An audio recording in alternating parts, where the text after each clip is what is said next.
La neige est tombée doucement pendant la nuit, recouvrant le sol froid d'une couche douce et duveteuse au matin. À l'extérieur de la fenêtre, on entendait un léger bruissement et un remue-ménage, tandis qu'un groupe d'oiseaux attendait avec impatience son repas quotidien. Vers le mois de novembre, Erin a commencé à les nourrir régulièrement avec une poignée de graines, et les oiseaux se sont rapidement habitués à sa présence. Lorsque les oiseaux ont vu leur fournisseur de nourriture à travers la fenêtre, ils se sont animés. L'un d'eux a tapé 2 fois sur la vitre avec son bec, comme pour dire « Laissez-nous entrer, nous sommes déjà là ». Comme il n'y avait pas de graines de tournesol, Erin a utilisé des tranches de pain du dîner comme substitut. Les oiseaux ont accepté avec empressement cette simple friandise et ont commencé à la picorer avec enthousiasme, tandis qu'Erin observait leur activité, des souvenirs de sa lointaine enfance ont commencé à refaire surface. Elle se souvient de l'époque où elle et son jeune frère Cooper se préparaient une friandise de fortune. Ils mouillaient légèrement le pain et le saupoudraient de sucre, créant ainsi un encas croquant et sucré. Les sucreries étaient rares dans leur maison, mais ils chérissaient ces moments. Parfois, les invités de leur mère, des hommes pour la plupart, gâtaient les enfants avec des bonbons ou des chocolats. Erin se souvient d'une époque où leur appartement avait encore la fraîcheur des dernières réparations cosmétiques. Un apron en dentelle ornait la commode et une nouvelle télévision trônait dans un coin.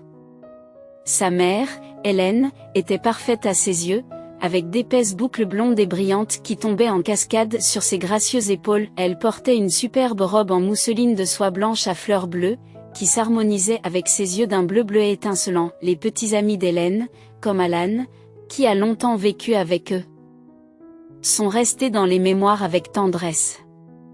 Avec son sourire bienveillant et son visage couvert de taches de rousseur, il faisait toujours des blagues, ce qui en faisait un homme bien aux yeux de la petite fille. Alan était habile de ses mains et savait tout réparer, s'assurant que chaque porte était bien en place et que chaque interrupteur fonctionnait correctement. Il a même réussi à remettre en marche leur vieille machine à laver. Le petit Cooper admire la collection d'outils d'Alan, tels que divers tournevis et fers à souder. Il se tenait près de l'homme, admirant son savoir-faire. Alan veille également à ce que les enfants soient nourris à temps et habillés proprement. Cependant, sa mère n'apprécie guère ses leçons de morale et le qualifie constamment d'ennuyeux et de tyran. Elle avait envie de légèreté et de vacances. Chaque jour, les oiseaux se rassemblent devant la fenêtre, attendant avec impatience leur repas quotidien. Le simple acte de gentillesse d'Erin lui apportait chaleur et nostalgie en les regardant savourer les friandises qu'elle leur offrait. La fréquence et l'intensité des désaccords se sont accrues, indiquant clairement que la relation approchait de sa conclusion inévitable. Un jour fatidique, le sac d'Alan disparaît du garde-manger, ainsi que sa caisse à outils. L'atmosphère autrefois douillette et harmonieuse de la maison a disparu, laissant la mère d'Erin déstabilisée et se livrant à des fêtes excessivement bruyantes qui se prolongeaient jusque tard dans la nuit. Parfois, la mère d'Erin ne rentrait pas dormir, ce qui poussait Cooper à chercher du réconfort sous la couverture avec Erin. Pendant ces périodes troublées, Erin racontait à son frère des histoires de méchants, de chaperons rouges intrépides et de nains travailleurs. Cherchant de l'aide, Hélène s'est adressée à leur voisine, Mrs. Gordon, qui lui fournit un double des clés et s'occupe occasionnellement des enfants. Tout en se plaignant de la vie et des difficultés financières, Hélène réussit à trouver un emploi de femme de ménage dans une usine de la ville avec l'aide de Madame Gordon. Malgré le manque de sympathie de Madame Gordon pour sa voisine en état d'ébriété, le nouvel emploi d'Hélène lui apporte la stabilité pendant un certain temps. Il semblait qu'elle avait retrouvé ses esprits et que tout allait s'améliorer. C'est alors que naît Mindy, une charmante petite fille aux yeux amusants, qui devient la préférée de tous. Même le voisin le plus sévère ne pouvait s'empêcher de fredonner joyeusement lorsqu'il rencontrait Mindy. Cependant, le père de Mindy, comme celui d'Erin et de Cooper, restait inconnu. Les enfants avaient depuis longtemps cessé de s'enquérir de leur père, car cela ne faisait qu'agiter leur mère. Malgré tout, ils l'aimaient beaucoup. Hélène reprit brièvement son rôle de mère tendre et attentionnée, les comblant de câlins, de baisers et de séances de crêpes le week-end. Mais Hélène se lasse des responsabilités de chef de famille et le cycle des compagnons douteux et des compagnons de beuverie reprend. Les nouveaux invités empestaient l'alcool et dégageaient une odeur de renfermé et de malpropreté, leurs tatouages bleus apparaissant sous leurs t-shirts. Au mieux, les enfants recevaient des regards indifférents, au pire, ils étaient grondés, et les soi-disant amis n'apportaient jamais de cadeaux aux enfants. La garde de Mindy repose désormais sur les épaules des enfants plus âgés, Erin supportant la majeure partie du fardeau sur ses épaules fragiles. L'argent est devenu une ressource extrêmement rare dans ces circonstances difficiles. Pour jongler avec ses nombreuses responsabilités, elle séchait parfois l'école, comptant sur sa débrouillardise et sa curiosité naturelle pour maintenir son excellence scolaire. Ses activités d'adolescente ont été reléguées à l'arrière-plan et ses quelques amitiés se sont dissoutes. Pendant ce temps, sa mère se réfugie dans l'alcool, négligeant son apparence. Des mèches grises tachent ses cheveux mal lavés, des rides marquent son visage et de lourdes poches s'accumulent sous ses yeux. Lorsque la capacité de travail de sa mère s'est affaiblie, Erin l'a remplacée en nettoyant les sols pour éviter qu'elle ne perde son emploi. Lorsqu'Hélène a avoué qu'elle n'avait gardé sa grossesse que pour le soutien financier, Erin a assumé encore plus de responsabilités. Chaque jour, Hélène s'assoit sous le porche, se noie dans une bière bon marché, le regard fixé sur un seul point pendant des heures. Erin s'efforce de suivre ses études, de travailler et de s'occuper de ses frères et sœurs, mais l'aide de Cooper allège le fardeau. En l'absence d'Erin, il préparait souvent des repas simples, ce qui lui valait les éloges de sa sœur aînée. Mindy avait alors presque 6 ans. Un jour fatidique, Erin est rentrée chez elle et a trouvé une ambulance garée à l'extérieur. Son cœur s'est emballé lorsqu'elle a vu sa mère sur une civière, le visage pâle, trempé de sueur et le sang s'accumulant sous elle. Les chuchotements paniqués d'Erin lui apprennent que sa mère souffre d'une grave hémorragie utérine. Déterminée à ne pas la quitter, Erin a supplié l'ambulancier de la laisser les accompagner à l'hôpital. Malgré le règlement, l'ambulancier a cédé, ému par les larmes d'Erin. Elles se sont précipitées à l'hôpital, Erin s'accrochant à l'espoir que sa mère s'en sortirait. Dans la situation donnée, une jeune fille nommée Erin attendait dans le couloir près de la salle d'opération. L'atmosphère était animée, mais personne ne faisait attention à elle. Les médecins se pressaient dans la salle d'opération, discutant du cas d'une femme de 45 ans qui souffrait d'une hémorragie massive due à un décollement du placenta. Au bout d'un certain temps, un médecin fatigué est sorti de la salle d'opération. Le cœur d'Erin s'est mis à battre la chamade, dans l'attente de la nouvelle. Le médecin, d'un air compatissant, lui a posé la main sur l'épaule et lui a dit « Reste forte, ma fille, nous avons fait tout ce que nous pouvions, mais il était trop tard. Votre mère est décédée. » Il marqua une pause, permettant à Erin d'absorber la triste nouvelle avant de poursuivre, mais l'enfant a été sauvé. Tu as maintenant un frère en bonne santé. Le poids de la nouvelle frappa Erin comme un objet lourd et mou, assombrissant sa vision et rendant sa respiration difficile. Le temps et l'espace ont semblé cesser d'exister tandis que les larmes coulaient sur les joues d'Erin comme une tempête de grêle. Une femme en blouse blanche l'a tiré de sa torpeur en lui demandant « Vous ne vous sentez pas bien ?» Erin prend une grande inspiration et répond d'une voix tremblante « Je vais bien, merci, mais je ne sais pas quoi faire ensuite. » Une infirmière âgée s'approche et dit « Vous devriez me donner le numéro de téléphone de votre père. »« Je n'ai pas de père, » murmure Erin, déconcertée. L'infirmière lui demande alors « Avez-vous des grands-parents ou des parents plus âgés ?» Erin a simplement secoué la tête et a répondu « Seulement mon petit frère et ma petite sœur. » Une femme compatissante, sentant la détresse d'Erin, s'est assise à côté d'elle et a dit « Le corps devra être emporté et enterré. » La mention du mot corps a donné des frissons à Erin, car il s'agissait de sa mère, la femme qui lui avait chanté des berceuses lorsqu'elle était enfant et l'avait réconfortée lorsqu'elle pleurait.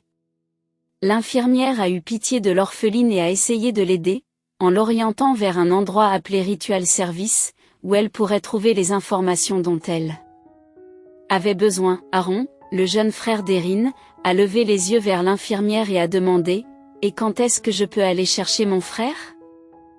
L'infirmière l'a regardé attentivement et lui a demandé « Quel âge as-tu » Erin a répondu lentement « 17 ans. » L'infirmière a soupiré et secoué la tête. Malheureusement, il ira dans un foyer pour bébés. Les yeux d'Aaron se sont remplis d'une lueur d'espoir. Quand j'aurai 18 ans, je pourrai prendre mon frère? L'infirmière a répondu, en général, les bébés sont adoptés rapidement. Tu ferais mieux de penser à toi, peut-être seras-tu envoyé dans un orphelinat toi aussi. Cette réponse cruelle mais honnête a laissé Erin sans voix, car l'idée d'être séparée de son frère et de sa sœur lui a brisé le cœur. Dans son propre monde, Erin sentait le poids de l'indépendance peser sur elle, sachant que personne ne comprenait vraiment la profondeur de sa solitude. Prête à travailler sans relâche, elle rechigne à la simple idée d'être séparée. Pourtant, elle reconnaît la présence de voisins et d'autres possibilités, mais elle hésite à aller plus loin. L'infirmière ne lui répond que par un haussement d'épaules nonchalant, gardant un silence stoïque. Les assurances des pompes funèbres n'apportèrent que peu de réconfort, éclipsée par la lourde facture qu'Erin reçut dans les mains et qui pesa sur son âme pendant le voyage de retour. Son esprit est accaparé par la lourde tâche d'annoncer la tragique nouvelle à ses enfants au cœur tendre, Mindy et Cooper. Les pensées tourbillonnantes, elle remarqua à peine son arrivée sur le pas de la porte de sa voisine, accueillie par la silhouette en attente qui se trouvait à l'intérieur. « Comment va votre mère ?» La question est restée en suspens, poussant Erin à exprimer la douloureuse vérité à haute voix pour la première fois. « Maman, elle est partie, dit-elle, la voix tremblante d'émotion, les yeux détournés des profondeurs du chagrin. Recevant la nouvelle avec compassion, la voisine enveloppa Erin d'une étreinte réconfortante, le poids du chagrin étant palpable, sans donner de détails. Erin a présenté la facture en demandant de l'aide et en assurant qu'elle serait remboursée grâce à ses maigres économies. « Vous pouvez compter sur moi », assure Mrs. Gordon l'a assurée, à la fois professionnelle et compatissante, tandis qu'Erin se réfugiait entre les murs familiers de la maison de sa voisine. Accueillie par l'exubérance de Mindy et l'inquiétude prudente de Cooper, Erin a ressenti dans son cœur un mélange de joie et d'angoisse. En quête de réconfort, elle s'enfonça avec lassitude dans un fauteuil, l'épuisement de la journée s'installant lourdement sur elle. Le regard innocent de Mindy rencontra le sien, rempli de confusion face à la détresse d'Erin, tandis que Cooper, sage au-delà de son âge, absorbait la gravité de la situation avec une résolution stoïque. « Mindy, maman ne reviendra pas », murmura Erin, la voix lourde de chagrin. « Mais elle veillera toujours sur nous, comme un ange gardien », ajouta-t-elle en empruntant du réconfort à une scène d'un lointain souvenir. Les questions de Mindy fusaient, son innocence se heurtant à la dure réalité de la perte, mais Erin cherchait à la rassurer par de douces paroles de réconfort, tissant un récit d'amour éternel au milieu des ombres du chagrin. L'innocence enfantine des paroles d'Aon l'aida à retrouver son calme. La responsabilité de leur avenir reposait désormais sur ses seules épaules. Elle tenta de réconforter les deux enfants, mais Cooper, incapable de le supporter, s'enfuit. Erin savait qu'il valait mieux ne pas le poursuivre à ce moment-là et le laisser seul avec ses pensées. Un peu plus tard, elle entra dans sa chambre. Le garçon était allongé sur le lit, essayant de cacher son visage baigné de larmes à sa sœur Erin, qui s'allongea à côté de lui et le serra dans ses bras comme elle le faisait lorsqu'elle lui racontait des histoires à l'heure du coucher. « C'est terrible et c'est douloureux, Cooper, mais je tais-toi et Mindy, nous sommes une famille, nous allons nous en sortir ensemble. » A-t-elle chuchoté à son frère. Pendant ce temps, la plus jeune sœur est entrée dans la pièce et a demandé « Pourquoi vous cachez-vous tous les deux de moi ?» Elle grimpa et s'installa entre eux, ce qui ne dérangea pas Cooper. Ils restèrent ainsi blottis l'un contre l'autre jusqu'à la tombée de la nuit, où un leur raconta de vieux contes de fées, tandis que la veilleuse projetait des ombres fantaisistes sur les murs et le plafond. Ils avaient l'impression d'être entrés tous les trois dans un monde inconnu où de redoutables défis les attendaient, mais où, ensemble, ils surmonteraient tous les obstacles qui se dresseraient sur leur chemin. Le lendemain, Madame Gordon se rendit rapidement au salon funéraire, et la facture des services fut réduite presque de moitié. Aaron s'en moque. Tout ce qu'elle voulait, c'était que les adieux se déroulent comme prévu. Un jour plus tard, tout était prêt. Les funérailles sont simples. Aucun des compagnons de Beverly ou des prétendants du défunt ne s'est présenté, peut-être parce qu'ils n'étaient pas au courant de la situation. Seuls quelques voisins, Cooper et Erin, étaient présents. Il a été décidé de ne pas emmener Mindy. Les voisins au grand cœur ont éprouvé une réelle sympathie pour les enfants orphelins, même si la défunte n'était pas très appréciée de son vivant. Ils ont collecté une petite somme d'argent, suffisante pour couvrir le reste du coût des funérailles. Hélène, dans la mort, avait l'air mieux qu'elle ne l'avait été dans la vie. Aaron n'avait pas vu une expression aussi calme et paisible sur son visage depuis longtemps. Cette pensée absurde persistait dans l'esprit d'Erin, ce qui l'empêchait de contrôler ses émotions alors que des larmes coulaient sur son visage pendant qu'elle se rendait au cimetière. Cela devint un peu plus facile lorsque le cercueil fut déposé au fond de la tombe, et que les hommes munis de pelles commencèrent à la remplir de terre. Les quelques personnes qui avaient vu partir Hélène se dispersent, et les enfants s'enlacent et se recueillent en silence sur la tombe de leur mère. Leur lien s'est encore renforcé au fur et à mesure qu'ils s'acquittaient de leurs tâches avec sérieux. Chaque jour, Cooper accompagne consciencieusement sa jeune sœur au jardin d'enfants avant de se rendre à l'école, et il s'assure de la récupérer au retour. En plus de gérer ses responsabilités scolaires, il donnait un coup de main pour les tâches ménagères et consacrait ses soirées aux devoirs. Pendant ce temps, Erin suivait ses cours avec assiduité et s'occupait de ses tâches à l'usine l'après-midi, grâce au soutien de Madame Gordon, qui l'avait aidé à trouver un emploi. Mindy, elle aussi, s'est débarrassée de son irritabilité matinale et a commencé à participer aux tâches ménagères. Cependant, malgré l'amélioration de leur situation, Erin n'arrivait pas à chasser de son esprit les pensées de son frère nouveau-né. « Où es-tu? Qu'est-ce que tu es devenu? Bientôt, j'aurai 18 ans et je me lancerai dans une quête pour te retrouver et te ramener. Tiens bon, je te retrouverai, se disait-elle solennellement chaque soir avant de se coucher. Un soir, après avoir fait le ménage, Erin a été accueillie par la présence de deux femmes inconnues dans leur appartement. Une brune aux cheveux courts, portant un tailleur sombre et des lunettes à monture épaisse, occupait un bureau, occupée à écrire, tandis qu'une blonde, vêtue d'une veste couleur moutarde sur une robe noire en tricot, se tenait devant Mindy et Cooper, qui semblaient visiblement angoissés, semblables à des animaux effrayés. « Ah, voilà Erin, nous vous attendions », s'exclama la femme blonde, son ton chaleureux contrastant avec son attitude sévère. « Je suis Madame Parker et voici Madame Blake », ajoute la brune en regardant Erin par-dessus ses lunettes. « Nous représentons les services de protection de l'enfance. » Le cœur d'Erin se serra lorsqu'elle réalisa la gravité de la situation, mais une lueur d'espoir pour une résolution positive persista en elle. Madame Parker poursuit en expliquant, « Nous avons reçu des rapports faisant état de 3 mineurs résidant ici sans surveillance appropriée. Malgré l'imminence de votre 18e anniversaire, vous êtes toujours mineur d'un point de vue légal. En raison de circonstances familiales récentes, l'État a décidé de vous confier la garde de vos enfants. Nous sommes là pour faciliter cette transition, mais je serai majeur dans quelques mois, s'empresse d'ajouter Erin, la voix teintée de désespoir. Légalement, vous êtes toujours sous notre responsabilité jusqu'à ce moment-là, a précisé Madame Parker avec douceur mais fermeté. Votre famille a vécu une tragédie.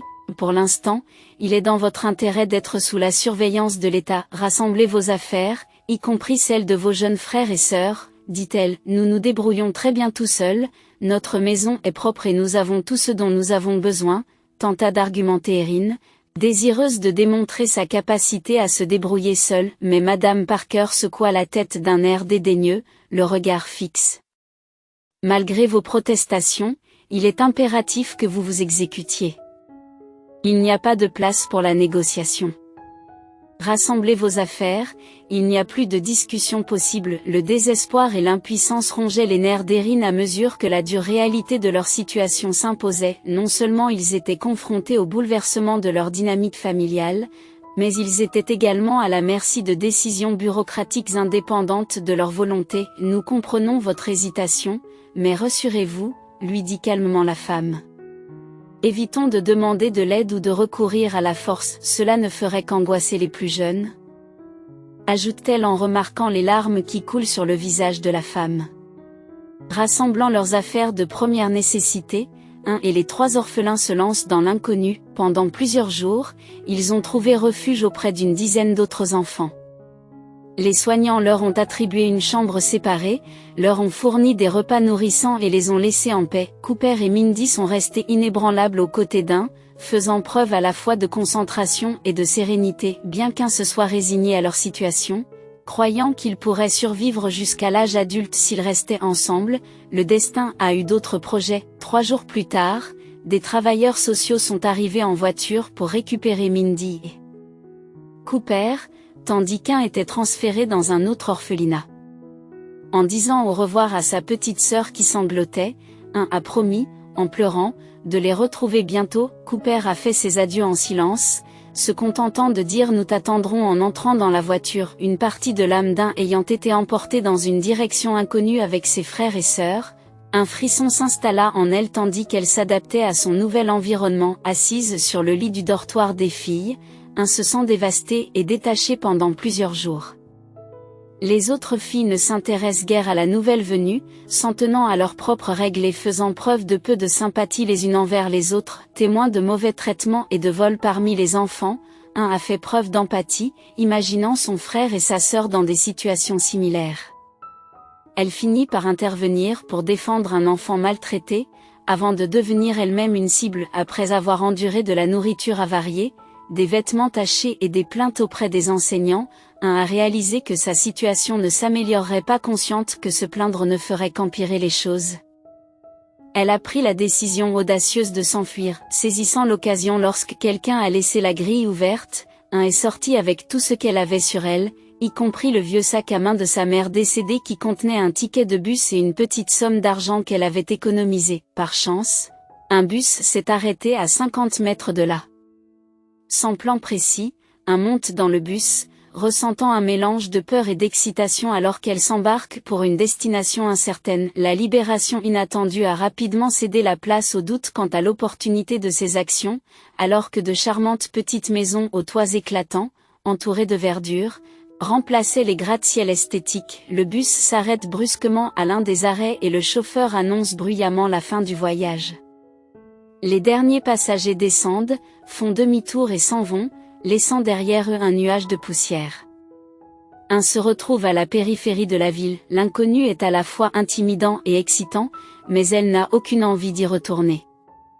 Elle ne pouvait pas non plus rentrer chez elle, car c'est là qu'on la chercherait. Son regard se posa d'abord sur un panneau de signalisation avant de sortir de l'autoroute. On pouvait y lire Lackville. La mémoire est une chose étonnante. Parfois, des sons, des images ou des conversations qui ont été accidentellement capturées et stockées dans les profondeurs du cerveau humain refont surface. Ce fut l'un de ces moments. Erin s'est instantanément souvenue d'une conversation qu'elle avait entendue au supermarché l'année dernière entre 2 dames âgées. « C'est dommage », se lamentait l'une d'elles. « Je n'ai plus la force de m'occuper de ma maison de vacances depuis que mon Paul est décédé. Je n'y suis pas allée depuis 3 ans. Et c'est une si jolie petite maison avec un petit terrain. Êtes-vous allé à Lackville Village ? Ma maison est celle qui se trouve le plus à l'extérieur, avec un toit et des volets bleus.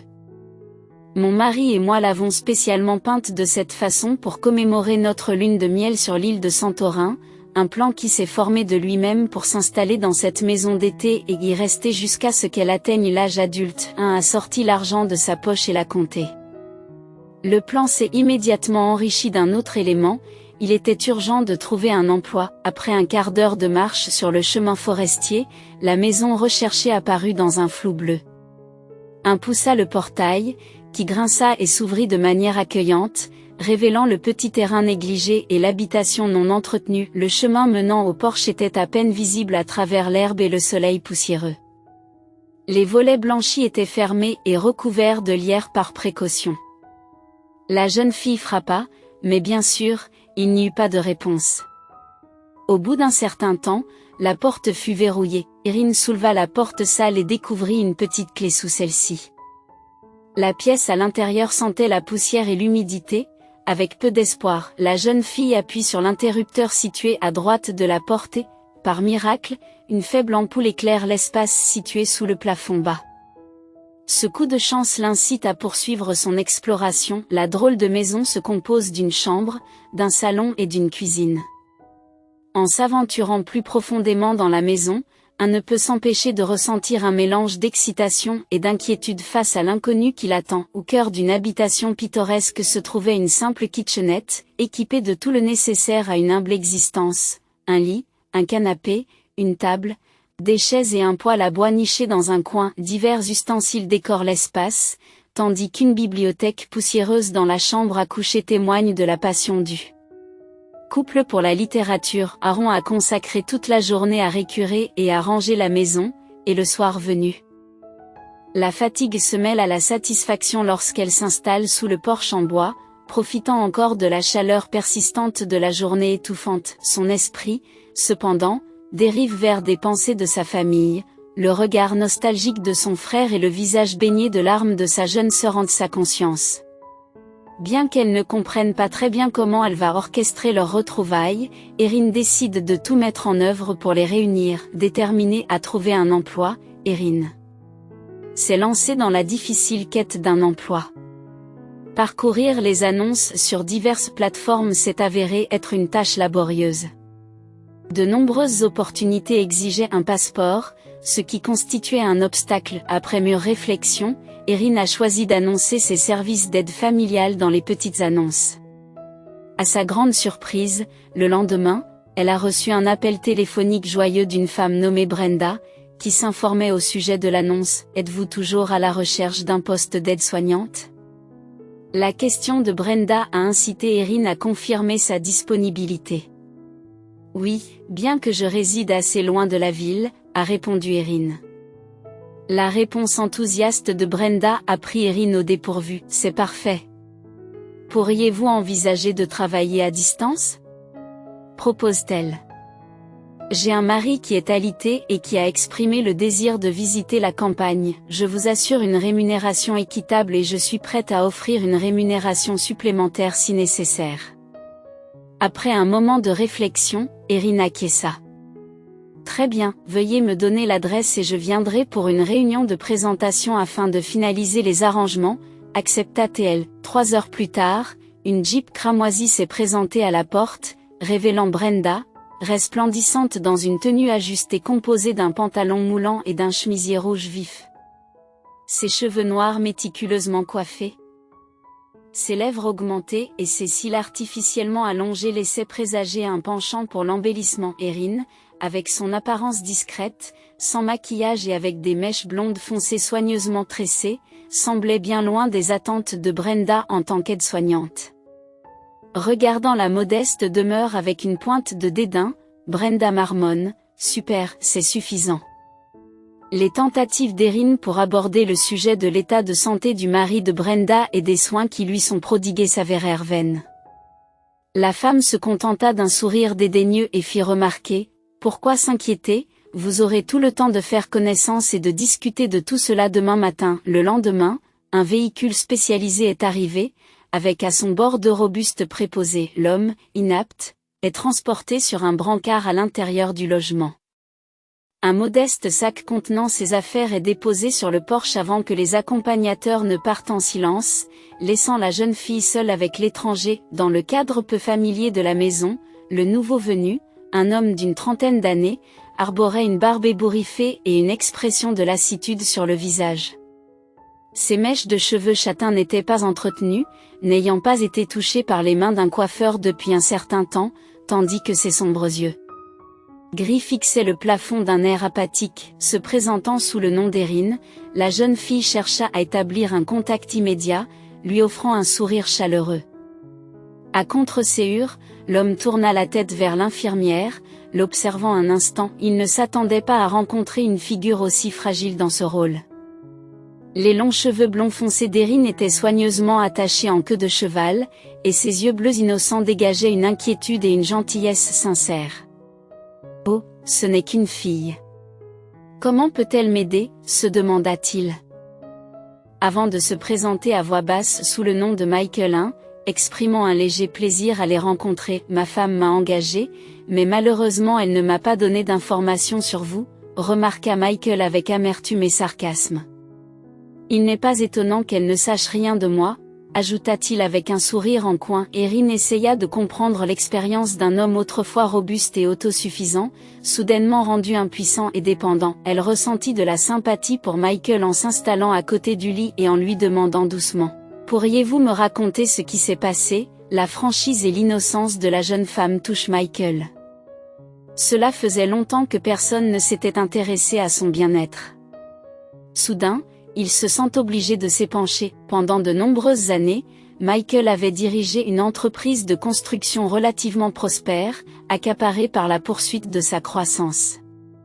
Il n'a jamais trouvé le temps de fonder une famille. Cependant, environ 2 ans auparavant, ses parents sont décédés l'un après l'autre, le plongeant dans un océan de solitude. La maison, autrefois animée, était devenue déserte du jour au lendemain, et Michael n'avait aucune envie de retourner dans un endroit où résonnaient les bruits creux des pas et le faible bruissement des rideaux agités par la brise. Pourtant, le désir d'une famille aimante et solidaire persiste dans son cœur.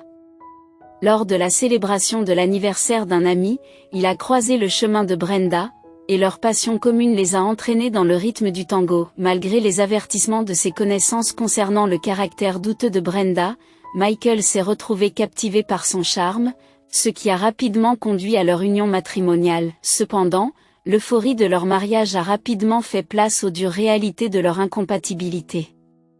Brenda n'était pas faite pour la vie domestique à laquelle Michael aspirait. Car elle ne possédait pas les qualités essentielles pour élever une famille. Les aspirations de Brenda étaient orientées vers la maternité et elle trouvait du réconfort dans des activités en dehors de son foyer, loin de son mari. Ses désirs se limitaient à des sorties en boîte de nuit, à des rencontres sociales et à des virées shopping. Au retour d'une journée de travail éprouvante, Michael se retrouvait souvent dans leur morne demeure, en train de réchauffer une part de pizza peu glorieuse de la pizzeria voisine. Il ne comprenait pas pourquoi il s'était marié avec Brenda, un sentiment qu'il nourrissait avec beaucoup de remords. Leur relation conjugale s'est progressivement détériorée, amenant Michael à envisager le divorce. Pour sauver son mode de vie aisé, Brenda fait des promesses creuses de transformation, tentant momentanément d'incarner l'image d'une épouse docile et domestique. Cependant, Michael a perçu son manque de sincérité, ce qui a creusé un fossé encore plus profond. Entre eux, le tournant s'est produit de manière inattendue il y a 2 mois, lorsqu'une tragédie s'est abattue sur Michael. Il a été victime d'un vol et d'une agression vicieuse sur le pas de la porte de son lieu de travail. Bien que l'intervention médicale lui ait sauvé la vie, le traumatisme de la colonne vertébrale l'a rendu invalide, aux prises avec des mouvements corporels presque incontrôlables qui provoquaient des douleurs atroces. Le pronostic des médecins était sombre, annonçant une vie entière dans son lit. Les auteurs de l'agression sont restés insaisissables, les caméras de sécurité ont mal fonctionné ce jour fatidique, et aucun témoin oculaire n'a pu faire la lumière sur l'incident. Les visites de Brenda à l'hôpital sont rares et tournent essentiellement autour de discussions sur l'avenir de leur empire commercial. Son implication intrusive suscite l'ire des employés de l'entreprise, révélant son incapacité à naviguer dans les méandres de l'industrie de la construction. Alors que la dépression resserre son emprise sur Michael, il se retrouve désenchanté par la vie, même lorsqu'il rentre chez lui. Le manque de sincérité de Brenda, ponctué de sourires forcés, l'a encore plus éloigné de lui. Ses suggestions persistantes de vendre leur entreprise n'ont fait qu'alimenter sa désillusion. Face à la répulsion croissante qu'il éprouvait à l'égard de son épouse, Michael a envisagé de s'enfuir dans les coins les plus reculés de la planète, poussé par le seul désir de s'évader. Lorsqu'Erin, une confidente sympathique, a appris la situation critique de Michael, elle a été profondément émue et a décidé d'offrir son aide par tous les moyens possibles. Cependant, elle ne se rend pas compte de la vérité. La seule chose qui lui vint à l'esprit fut « Comment puis-je te préparer quelque chose ?» C'est la première fois que Michael sourit gentiment depuis qu'il a avoué sa vie ratée. Une légèreté et une liberté nouvelles l'enveloppent. « Je voudrais des pommes de terre sautées », a-t-il répondu, marquant ainsi le début de leur vie commune. Erin s'occupe habilement de son protégé, assumant les tâches de cuisine, de nettoyage et de lessive. Prenant peu à peu des forces, l'homme a trouvé le courage d'améliorer son état, se rappelant les conseils de thérapeute et commençant à faire des exercices. Michael, ne voulant pas accabler Erin, fait des efforts incroyables pour se déplacer, surmontant la douleur insupportable. Avec le soutien d'Aen, il réussit à faire quelques pas, malgré l'agonie à chaque pas, Michael refuse de se rendre. Il est déterminé à ne pas paraître inutile aux yeux d'Aen. Au fil du temps, Michael a développé de forts sentiments pour cette jeune femme bienveillante et compatissante, mais il ne savait pas comment gérer ses émotions. Le soir, Erin allumait des bougies car la petite lampe n'éclairait pas suffisamment ensemble. Il se plonge dans de vieux livres laissés par le propriétaire âgé de la maison et entame de longues conversations sur divers sujets.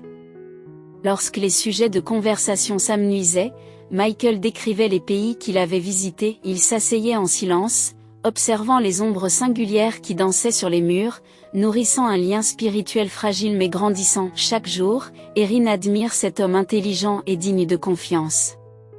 Finalement, elle décida de partager avec lui sa propre histoire douloureuse. Michael reste silencieux pendant un long moment, analysant l'information avant de lui dire, rassurant, « Ne t'inquiète pas, tout va bien se passer. » La jeune fille le croit et réalise qu'elle l'aime depuis longtemps. Deux âmes solitaires au destin tragique ont trouvé du réconfort l'une dans l'autre. Plus tard, Brenda revint, accompagnée d'une femme singulière qui semblait lui être opposée.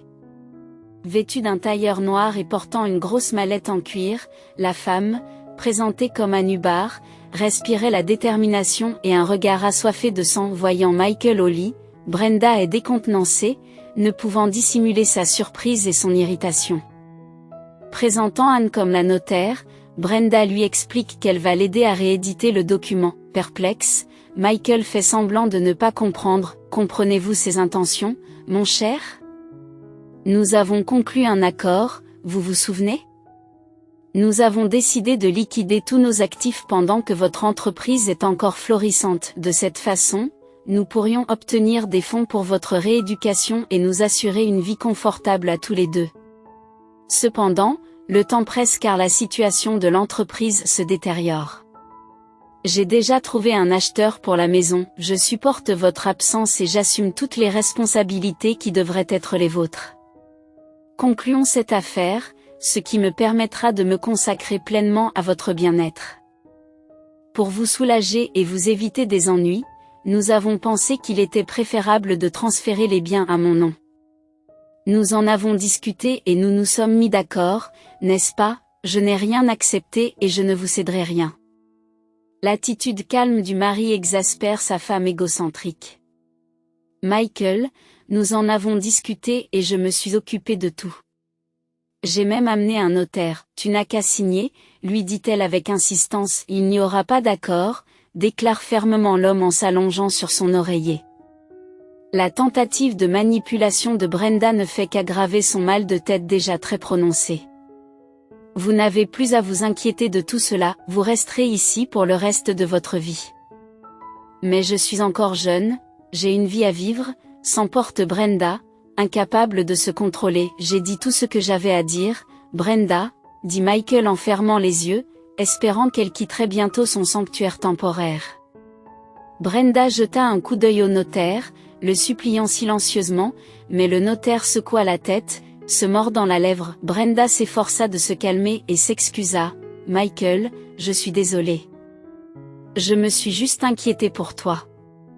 Repose-toi, mon cher, je reviendrai plus tard. » La délégation officielle s'en alla rapidement. Avant de partir, Brenda s'approcha d'Erin et lui chuchota. « Écoutez, j'ai peut-être oublié de vous le dire quand je vous ai engagé, mais l'état de mon mari ne fera qu'empirer.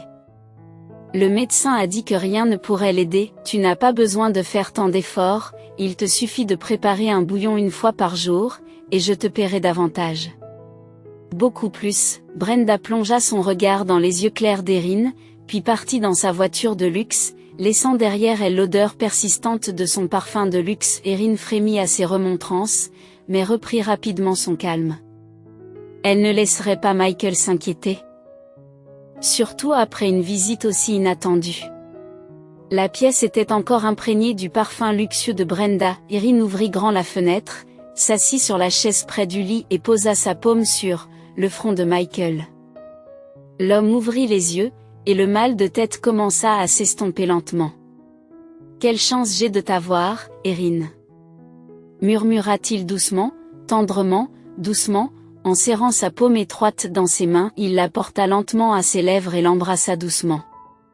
La jeune fille sourit doucement et dit « Prenons du thé ». Le lendemain, Erin a besoin de réapprovisionner ses modestes réserves de nourriture dans un petit magasin local. Près du magasin, une jolie maison de 2 étages en briques blanches et ornée de tuiles vert émeraude attira son attention. Plusieurs voitures étaient garées devant, et il y avait parfois une longue file de personnes, dont certaines se déplaçaient à l'aide de béquilles, dans le magasin. Erin interroge la vendeuse sur cette maison et ses habitants. « Ah, c'est la maison de Bernard. C'est notre sorcier. Notre rebouteux, un homme remarquable », répond la vendeuse rousse. Beaucoup de gens font appel à lui. Il a guéri le mal de dos de mon beau-frère qui durait depuis longtemps, elle poursuit en comptant la monnaie. C'est cher, demanda timidement Erin. Oh, pas Bernard, il ne refuse jamais personne. Il a ses propres principes. Il prend tout ce qu'une personne peut donner. J'ai entendu dire qu'un homme d'affaires lui avait même offert une voiture après la guérison de son fils, mais il a refusé ce cadeau si généreux, ajoute la vendeuse. Un quitte l'épicerie et se rend dans cette maison, saisissant une occasion inattendue. Elle était déterminée à ne pas la laisser passer, une lueur d'espoir s'étant allumée en elle et l'ayant réchauffée de l'intérieur. 1 heure plus tard, le dernier patient s'est éloigné et Erin a appuyé avec confiance sur la sonnette. Presque immédiatement, un grand homme râblé d'une 60aine d'années est apparu. Il portait une chemise en coton et un pantalon ample gris clair qui ressemblait à une combinaison chirurgicale. Ses mains puissantes ressemblaient à des pelles et pouvaient probablement tordre un fer à cheval sans effort. « Bonjour, vous êtes Bernard ? Vous êtes Bernard ?» La voix d'Erin tremblait d'excitation. « Oui, je suis Bernard », répond l'homme. Ses yeux presque noirs et perçants la fixaient sous ses sourcils broussailleux, Aaron, essayant d'être concis et de ne pas faire perdre son temps précieux à la guérisseuse. « Je m'occupe d'un homme de 33 ans, blessé au cou et à la tête », ajouta Erin avec de grands yeux suppliants. Bernard acquiesça et dit « Amenez-le demain. À 9 heures, nous habitons tout près, sur la 5e rue, la dernière maison. À 19 heures, alors que le soleil s'est déjà couché derrière le pavillon d'été, Bernard arrive. » Il examina soigneusement le nouveau patient, sondant son cou, sa tête, puis descendant le long de la colonne vertébrale jusqu'à la région cervicale. Michael pousse un cri de douleur. Resta dans l'angoisse, caché dans un coin, se sentant aussi fragile qu'un moineau frigorifié, son cœur faisant écho à chaque douleur murmurée par Bernard. « Il n'est pas trop tard », dit Michael en rappelant la blessure survenue 3 mois plus tôt. Le guérisseur, attentif, plongea son regard dans celui d'un et lui demanda solennellement « Désires-tu la vie ?» « Oui », affirme Michael, dont le ton est aussi sérieux que celui de son interlocuteur. Leur compréhension est palpable. « Ce ne sera ni rapide ni simple », avertit Bernard, qui se tourna vers Erin et l'exhorta. « Sors, mon enfant, prends 1 heure de répit. Prends 1 heure de répit. » Obéissant, Erin se hâta de sortir, bien que son cœur anxieux éclipsât toute joie de la promenade. « Qu'elle réussisse, Seigneur », supplia un en silence, les yeux fixés sur la clôture qui se balançait, jusqu'à ce que Bernard réapparaisse. La fatigue gravée sur sa chemise trempée de sueur. « Je reviendrai demain », lui dit-il laconiquement, répondant à sa question non formulée avant de se retirer dans sa demeure. 15 jours après le début du traitement, les progrès sont visibles, le corps de Michael a retrouvé sa réactivité, la douleur s'est atténuée et il s'est déplacé à l'aide d'une canne, chaque pas devenant un moindre supplice. Peu à peu, il descendit les marches du porche, s'engageant dans des voyages solitaires jusqu'au quartier du guérisseur. Le chemin semblait intimidant au départ, mais Bernard insistait sur un engagement sans faille. Erin est restée inébranlable, sa présence étant un réconfort constant. Le matin, elle s'affairait dans la maison, tandis que le soir, elle faisait de précieuses promenades avec Michael jusqu'à la résidence de Bernard, les mains entrelacées, se délectant de la splendeur de la nature. Malgré la fatigue, ils échangent de joyeux badinages, débordant de satisfaction. La confiance grandissant, Michael a repris ses appels professionnels et a fini par trouver la force de se rendre au bureau. Son retour a suscité la joie sincère de ses collègues, qui se sont empressés de le saluer. « Vous avez l'air merveilleux, bienvenue », s'exclament-ils, leur joie étant palpable. Michael, sans se décourager, s'est aventuré dans son bureau et a rencontré Brenda au milieu de la paperasse. « Qu'est-ce que c'est ?» demanda-t-elle, son agacement initial remplacé par de l'étonnement et un sourire de travers. « Bonjour, Brenda », salua Michael, anticipant sa réaction alors qu'il s'appuyait sur sa canne, résolue à revenir. Elle balaya la pièce du regard, observant son apparence éblouissante habituelle. Un chemisier blanc immaculé avec juste assez de boutons d'effet, associé à une élégante jupe en cuir noir et à des talons aiguilles brillants. Son maquillage est impeccable, ce qui rehausse son allure. On aurait dit qu'elle pouvait passer sans effort à un numéro de pole dance à n'importe quel moment. « Michael, quelle transformation la vie à la campagne t'a apporté. Et c'est grâce à moi », s'exclame-t-elle en reprenant rapidement son calme et en tendant la main pour une étreinte. « En effet, c'est grâce à toi », sourit Michael en se reculant légèrement. « Qu'est-ce qui te préoccupe ? Je m'efforce de sauver notre entreprise, Michael. » Lentement mais sûrement, répondit-elle avec une pointe de reproche dans le ton. « Nos affaires », se moqua Michael en s'asseyant à la table. « Il n'y a plus de raison de s'inquiéter. Je prends les choses en main et te libère de ce fardeau, oh, Michael. Cela fait des mois que je travaille sans relâche jour et nuit pendant que tu profites de tes vacances dans la nature, rétorque-t-elle en feignant l'indignation et en faisant la moue. J'ai entendu, Brenda, ce que tu as fait jour et nuit, rétorque Michael avec un sourire narquois. Alors fais tes valises et je te verrai au tribunal, oh, et j'ai enfin rencontré la femme de mes rêves, ajouta-t-il avec un sentiment de soulagement, exprimant enfin ses sentiments de longue date. L'expression de Brenda s'assombrit lorsqu'elle réalisa qu'elle avait dépassé son temps d'accueil. Non, je ne me débarrasserai pas de toi si facilement, se dit-elle avec colère en sortant en claquant la porte derrière elle. Les employés de bureau échangent des regards complices et des rires étouffés lorsque Brenda s'en va, à son grand dam. La frustration bouillait en elle alors que ses plans s'effondraient à cause de ce contretemps imprévu. Assise dans sa voiture, Brenda compose le numéro de son complice dans un accès de rage. « Espèce d'imbécile ingrat !»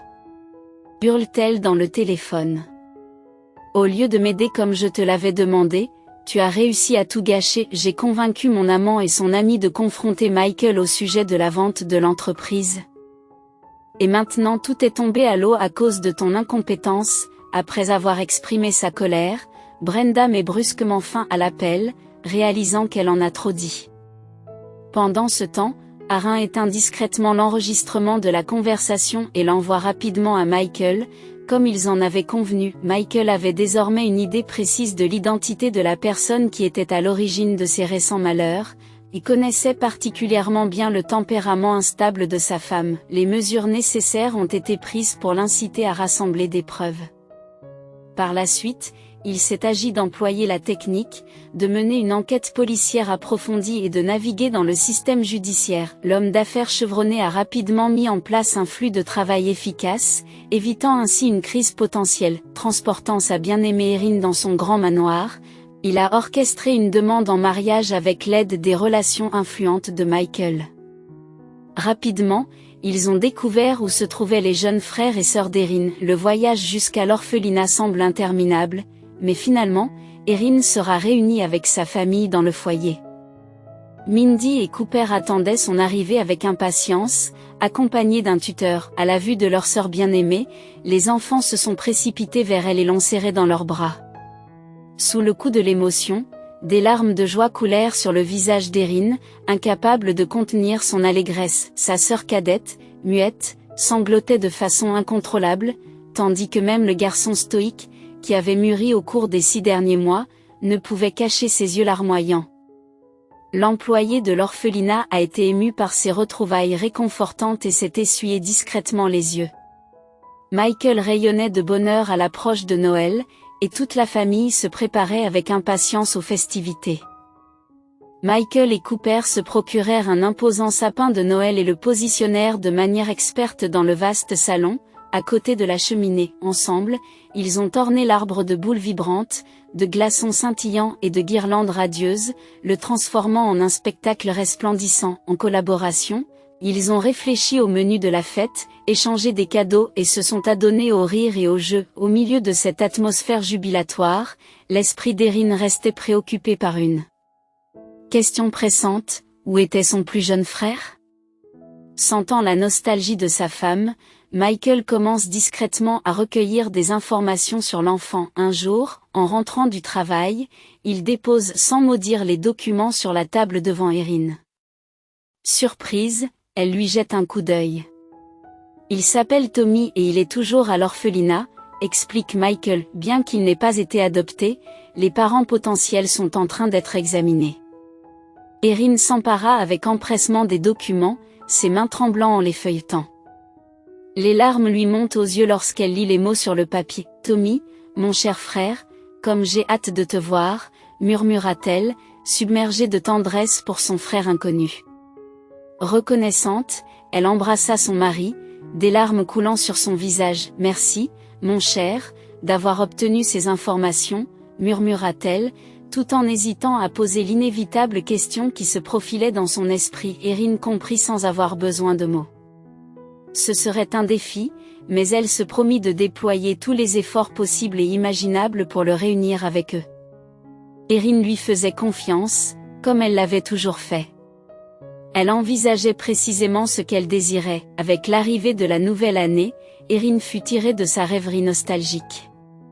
Les habitants aviaires avaient déjà pris leur repas du matin et s'étaient envolés, absorbés par leurs affaires aériennes au-delà des limites de la maison.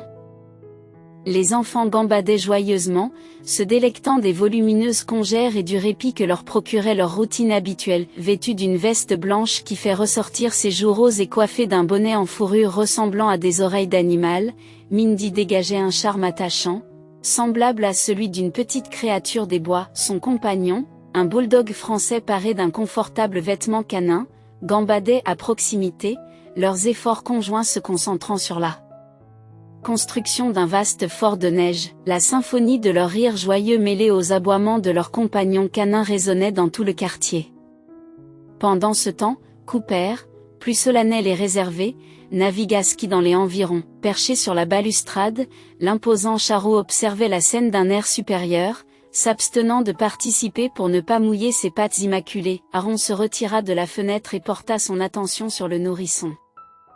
Niché dans son berceau, Tommy dormait sereinement. Malgré son retour récent dans le giron familial, sa petite taille suscitait un profond sentiment d'affection, comme s'il n'était jamais parti. Soudain, Erin a ressenti une sensation de battement dans son abdomen, semblable à celle d'un oiseau qui s'envole. Elle a eu l'intuition de la présence d'une autre vie naissante en elle, d'un autre être cher. Une vague de tranquillité et de satisfaction enveloppa la jeune femme. Avec la proximité de ses proches bien-aimés, elle ne doutait pas que le vrai bonheur émanait des liens familiaux.